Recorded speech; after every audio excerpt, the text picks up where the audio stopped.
Assalamu alaikum everybody and welcome to the latest episode in the Arabic with Sam channel. I'm Sam, your Arabic teacher from ArabicwithSam.com.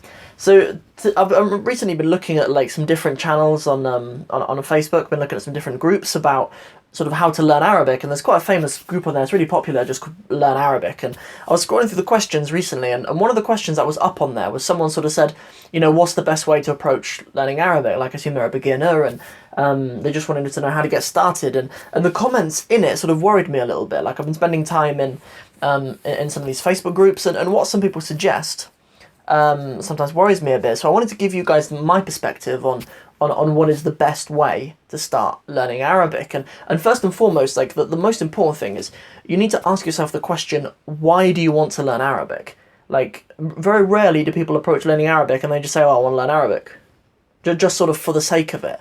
And there isn't really for a sake of it. Like, people normally, if they ask themselves a little bit when they start off learning Arabic, why do they actually want to learn? It's usually, I don't know, if obviously for the religion is obviously a huge part of my audience, and whether you want to go on a holiday there, or you want to learn for business, or you want to learn for a girl or something, like, well, whatever it is, yeah, like you normally have a start with that reason, and that will dictate massively what is the best way to approach learning Arabic. Because some people, like I've had some clients recently who they're getting married to an Egyptian and they just wanted to learn some Arabic to communicate with the family.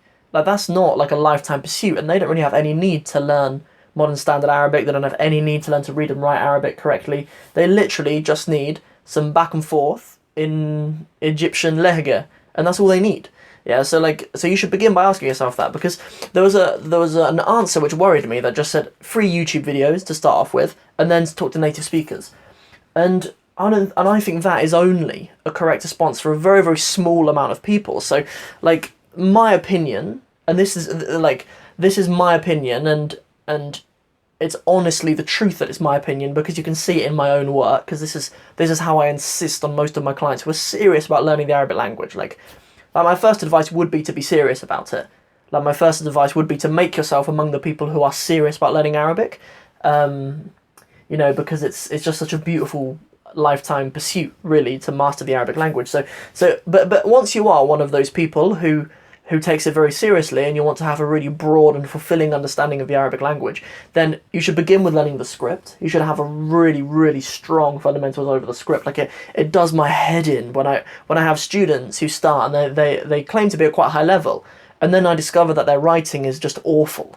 Like, their knowledge of using the Arabic script, or even their parents in the lessons will say to them, I'll just transliterate it. Like, don't transliterate it. Like, after just a basic, like, a few weeks of covering the Arabic script, like, you should really, really be nailing the Arabic script, I think. Like, obviously that isn't the case if you just want to speak some Ammiya or one of the dialects. Like, you don't really need the script, and in fact, there are sounds in Ammiya that don't exist in the Arabic script, so sometimes it's even not conducive to learn the Arabic script. But, like, if you're serious about having a broader understanding of the whole of the Arabic language, then, like, you should start with the script. Like, and that's why I put out this free Arabic script course. Some of you guys will have been following it, and because I think that is, like, that's sometimes even neglected, yeah. Not generally among, like, for the most part, not among Muslims, because from a young age we learn to read and write.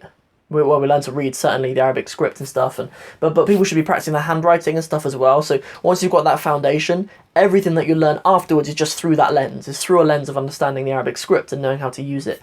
So then after that would be to have a really good grasp on MSA, have a really good grasp on Fusha as well, like, to be able to understand exactly what grammar is going on. Like, what is going on in this sentence? Why are the words ordered in that way? Why does the verb look like that? Why do we put verbs in the past in this way? And to really understand the nuts and bolts of the language, like, I think that is the foundations in which you need to build your Arabic language house. And that's why, after Arabic script, like, on my website, you'd be able to see it if you check ArabicWithSam.com. There's, like, a section where I have some free stuff that I give away for you guys. You talk about the Arabic script, I give other stuff away. And then there's, like, my Fundamentals of Arabic course, which is a 4-book course. That's what I teach most of my students.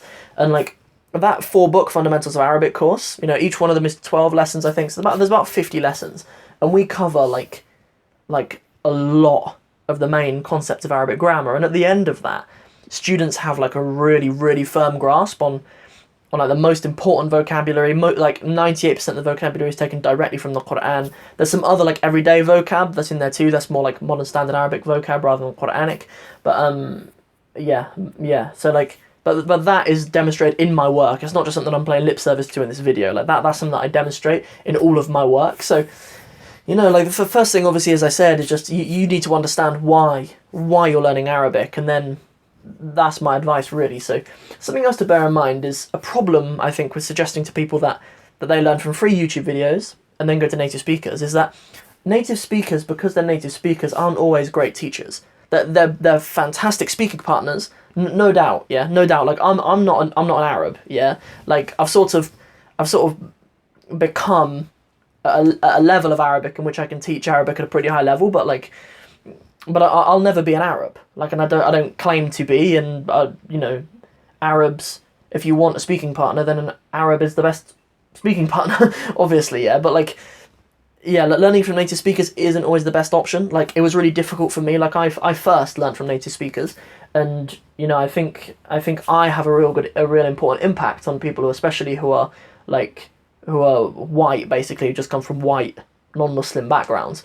Like, taking the jump into learning the Arabic language and actually making the most of your time with a native speaker, or making the most of your time in an Arab country. Sometimes you need a bit of consulting, I guess, or a bit of support from someone who's been through that experience themselves, like myself. So native speakers aren't always the best option for you. Like, depending on what your objectives are, like, especially if you have like Islamic objectives in mind. Like, some of the greatest scholars of the Arabic language have even been non-Arabs. Yeah, and like, you know, famously in recent history, Sheikh al-Albani is obviously Albanian. Yeah, he's a scholar of hadith. Like, you know, no one would ever talk about something to do with hadith and then not say, what did Sheikh al-Albani say? Like, it's, you know, there are non-Arab scholars who have even surpassed the level of many Arabs, even in their knowledge of the Arabic language. So it's not something that the native speakers have monopoly over, really. So, you know, and then the final thing I would say is start with the right mindset that, like, when you come to learn Arabic, you should begin with an understanding that you will probably make 10 mistakes a day. Like, but you shouldn't let that dishearten you. Like, you will probably, when you approach learning Arabic, and then when you have a teacher, or you don't have a teacher, you're learning by yourself, or you just have a friend who corrects sentences for you and stuff like that, or you're just practicing in an Arab country, you go into the market, you just try to start conversations with people, you need to be ready for that. You will make 10, 20, 30 mistakes a day. Yeah, that's how you approach learning Arabic. Yeah, you be prepared from the beginning to chuck yourself in. There aren't shortcuts around that, unfortunately. Like, you know, like, I know there are lots of courses out there that tell you that they can teach you Arabic in 21 days, or they can teach you Arabic in a week, or fluent Arabic in 6 weeks or something. It's just utter guff, unfortunately. You know, the reality is, like, and the real beauty in it is finding a teacher, not who will promise you that you can learn Arabic in 7 days, but the beauty is finding a teacher who will support you through making 50 mistakes in a 1-hour lesson, or a teacher who will support you when you can't pronounce ra or ha or ain or dad. Yeah, having a teacher who will support you through those difficulties, rather than someone who puts a false expectation in your mind from the beginning, who tells you that you can learn to read Arabic fluently in 21 days, because unfortunately, for the most part, it is utter nonsense. So those are my thoughts, really. You know, I just kind of wanted to share that with you guys on YouTube, and those of you who are listening on the podcast as well. You know, I wanted to share that with you. If you have anything to contribute as well, please put it in the comments. Anybody else who's watching the channel. We've had some new subscribers today, by the way. So, you know, thank you very much for supporting the work. Thank you very much for watching. And that's everything. Yeah, leave comments, like it if you liked it. Don't forget to share it with anyone who you think you might benefit. And I'll catch you in the next video. Assalamu alaikum wa rahmatullahi wa barakatuhu.